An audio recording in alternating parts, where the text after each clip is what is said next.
자, 시청자 여러분, 대한민국의 국무총리는 어떤 자리입니까? 행정부의 2인자죠.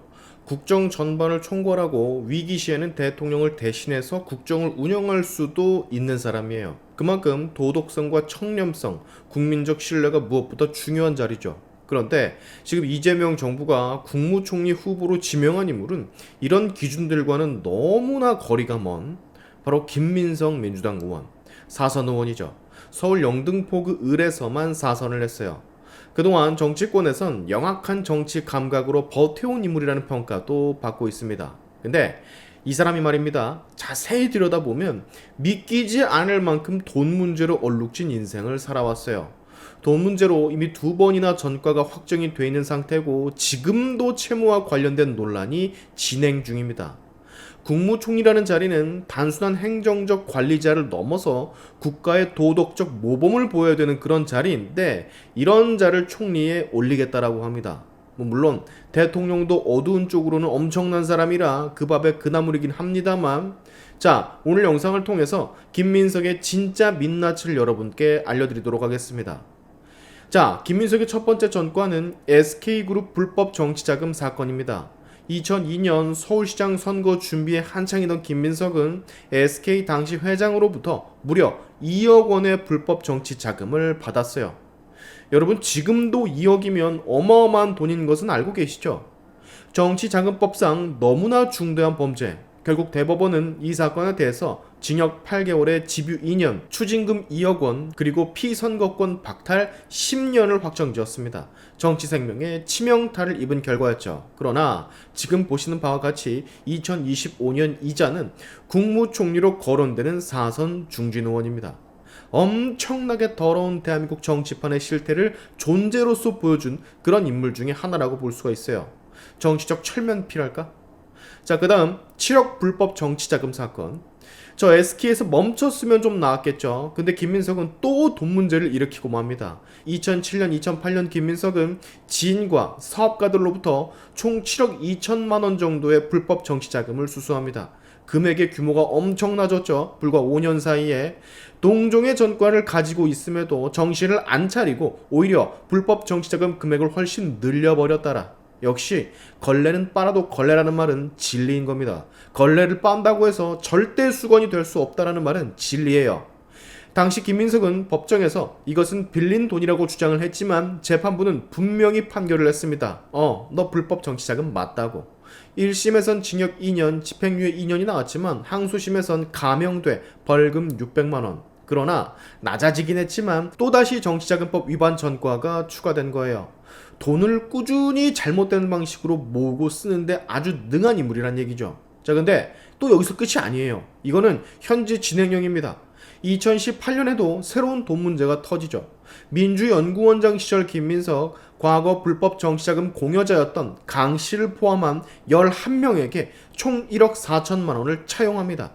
2건의 정치자금법 전과가 이미 있던 떠라 차용증을 쓴 걸까요? 근데 이걸 어쩝니까? 쓰면 뭐예요? 갑질을 났는데 7년이 넘게 지난 현재까지도 이 돈은 갚아지지를 않고 있습니다. 그리고 이 과정에서 다시 정치자금법 위반 소지까지 제기가 됐죠.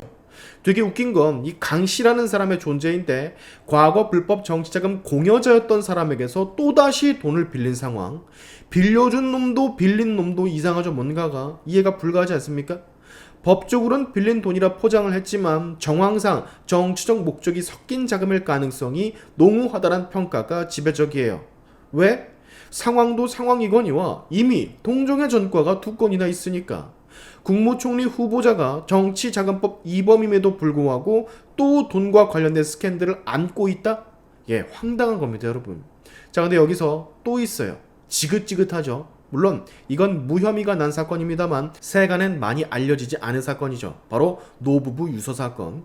2004년, 그러니까 정치자금법 1번 때와 2번 때의 중간 지점, 김민석의 후원자였던 60대 부부가 김민석이 수억 원의 돈을 뜯어갔다라는 내용의 유서를 남기고 스스로 동반 목숨을 끊은 사건이 발생합니다. 유서에는 24억 원의 채무가 존재한다라 적혀 있었어요. 물론 김민석은 사실 무근이라며 강하게 부인을 했습니다. 최종적으로도 형사 무혐의 처분을 받았고요. 그러나 이 사건은 국민 정서상 지워질 수가 없는 일. 정치인이 돈 문제로 인해 사람의 목숨까지 앗아갔다라 대중에 비춰진 사건이 돼버렸습니다. 이 사건을 아는 사람들에겐. 여러분은 총리 후보로서 이런 사람을 받아들일 수가 있겠습니까? 그거 아세요? 김민석은 두 건의 정치자금법 위반 사건 당시에도 강하게 부인을 했었다라는 거? 자, 여기서 중요한 점 하나 더. 돈은요, 그 자체로서 나쁜 게 절대 아닙니다. 저도 시청자 여러분들도 아실 거예요. 돈은 많으면 많을수록 좋습니다. 열심히 벌어서 정당하게 쓰면 되는 거예요. 근데 문제는 뭐죠?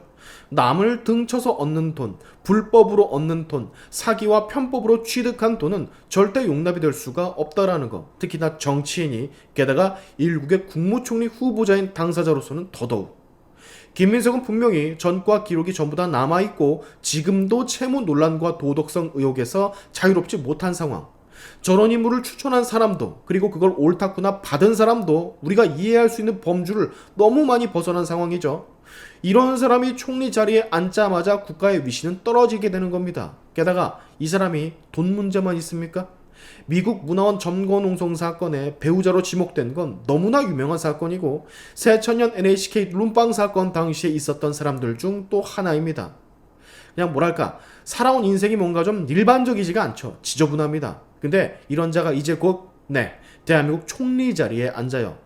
윗물이 맑아야 아랫물이 맑은 법인데 1인자와 2인자에게서 나오는 기풍이 이렇게 지저분하니까 밑에 있는 사람들은 오죽하겠습니까마는 벌써부터 소름 돋을 정도로 두렵습니다. 대체 이 나라가 얼마나 더러워질까 하는 생각에 우리는 물어야 돼요.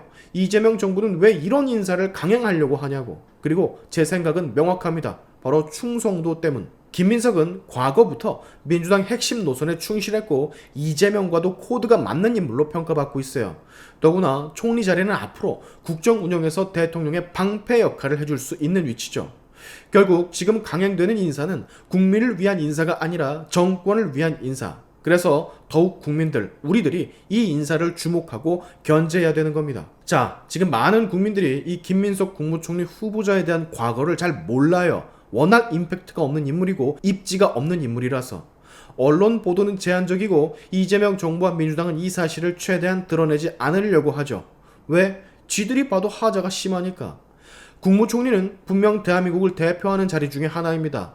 돈 문제로 얼룩진 인물이 그 자리에 올라간다면 대한민국의 도덕성은 땅으로 추락하겠죠. 침묵하지 마세요, 여러분. 분명한 목소리로 잘못된 인사에 대해서는 반대를 해야 됩니다. 국민이 깨어 있어야 국정이 바로 설 수 있다라는 점 명심해 주시기 바라면서 오늘의 샤인투프 여기까지 하겠습니다. 여러분의 영상 공유는 세상을 밝히는 힘이 되니까 꼭 공유 부탁드리면서 지금까지 영상이 좋으셨다면 구독과 좋아요 그리고 알림 설정까지 꼭 한 번씩 눌러주시면 감사하겠습니다. 다음에 봅시다.